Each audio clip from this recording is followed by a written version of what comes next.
வணக்கம். சமீபத்துல ஒரு காணொளி பார்த்தேன். இன்னைக்கு நீங்க கடனை வாங்கி தான் மக்களுக்கு நலத்திட்டமே பண்ணக்கூடிய சூழ்நிலை தான் இருக்கு அப்படின்னா இது சரியா தவறா அப்படின்னு சிந்திக்க வேண்டியது மக்களுடைய பார்வையில இருக்கு. மக்கள் நல திட்டங்களை செயல்படுத்தாத ஒரு நாடு சொல்லுங்க.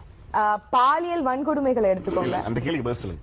கடன் வாங்கி சட்ட திட்டங்களை அறிமுகப்படுத்தாத ஒரு நாடு சொல்லுங்க. இல்ல, கடன் வாங்கி திட்டங்களை அறிவிக்கணுங்கிறத விட இந்த கடன் வாங்கி திட்டங்களை அறிவிக்க நெறியாளர் நெல்சன் சேவியர் அங்கிற தம்பி ஒரு கேள்வி கேட்கிறாப்புல.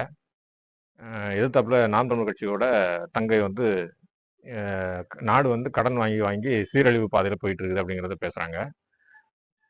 அப்போ இவரு என்ன கேட்கிறாருன்னா, கடன் வாங்காத ஒரு நாட்டை எங்களுக்கு காமிங்க, அதாவது கடன் வாங்கி நலத்திட்டங்கள் செய்யாத நாடுன்னு ஒண்ணு இருந்தா எனக்கு காமிங்க அப்படின்னு திரும்ப திரும்ப திரும்ப திரும்ப கேட்கிறாரு. இந்த தகவல் உண்மையில யாருக்கு தெரிஞ்சிருக்கணும்? உலகத்திலே கடன் வாங்காத நாடுகள் இருக்கா இல்லையா? இந்த தகவல் யாருக்கு தெரிஞ்சிருக்கணும்? ஒரு செய்தி துறைக்கு தெரிஞ்சிருக்கணுமா, இல்லை சாதாரணப்பட்ட தங்கை மாதிரிப்பட்டவங்களுக்கு தெரிஞ்சிருக்கணுமா?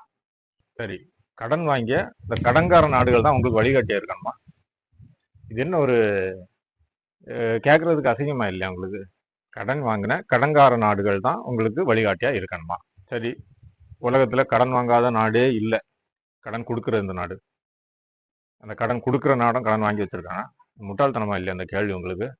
நாம ஏன் மாறக்கூடாது கடன் வாங்காத நாடாக? சரி, இந்த கடன் வாங்கி என்ன செய்றீங்க?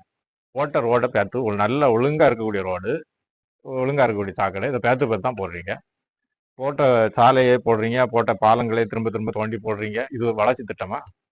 நல்ல ரோடு, இன்னும் 10 வருஷத்துக்கு ஓடும் அப்படிங்கிற மாதிரி உள்ள ஒரு சாலையை திரும்ப திரும்ப பேத்து போடுறாங்க. இதுக்கு தானே கடன் வாங்கி போடுறீங்க நீங்க. சரி, கடனை அடைக்கிறது யாரு? கடன் கொடுக்குறவன் எதை நம்பி கொடுக்குறான்? அது நம்ம நாட்டு மக்களுடைய உழைப்பையும் இங்க உள்ள இயற்கை வளத்தையும் நம்பி கொடுக்குறான் கடன். இல்லைன்னு சொல்ல முடியுமா உங்களால?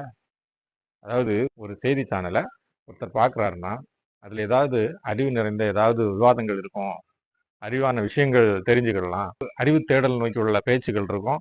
அதில் ஒரு மனதுக்கு ஒரு சந்தோஷம் கிடைக்கும், நிம்மதி கிடைக்கும். இதை நம்பி தான் நாங்கள்லாம் சேனல்லாம் பார்க்குறோம். ஒரு சாதாரண விஷயம் பேச்சாளருக்கு தெரியலைன்னா அந்த எது முன்னேற்ற பாதையோ அந்த பாதையில் உங்களுடைய வாத திறமையை தொடுத்து உதவி பண்ணி அவங்களுக்கு நீங்கள் சொல்லணும். கடன் வாங்கக்கூடாது அப்படின்னு சொல்லி இப்ப பேசுறா, அவளை மடக்கி மடக்கி கேட்குறாங்க, கடன் ஏன் வாங்கக்கூடாது? கடன் வாங்காத நாடுகள் இருக்குதா? நீங்க குறுக்கு விசாரணை பண்ணுங்க, குறுக்கு கேள்வி கேளுங்க. ஆனா அது நாட்டின் முன்னேற்றத்தை உறுதிப்படுத்துவதாகவும் முன்னேற்றத்தை காண்பிப்பதாகவும் இருக்கணும். அதுதான் பத்திரிகையாளர்களுடைய நெறியாளர்னு சொல்லதான் பேர் வைக்கிறது. நன்றி.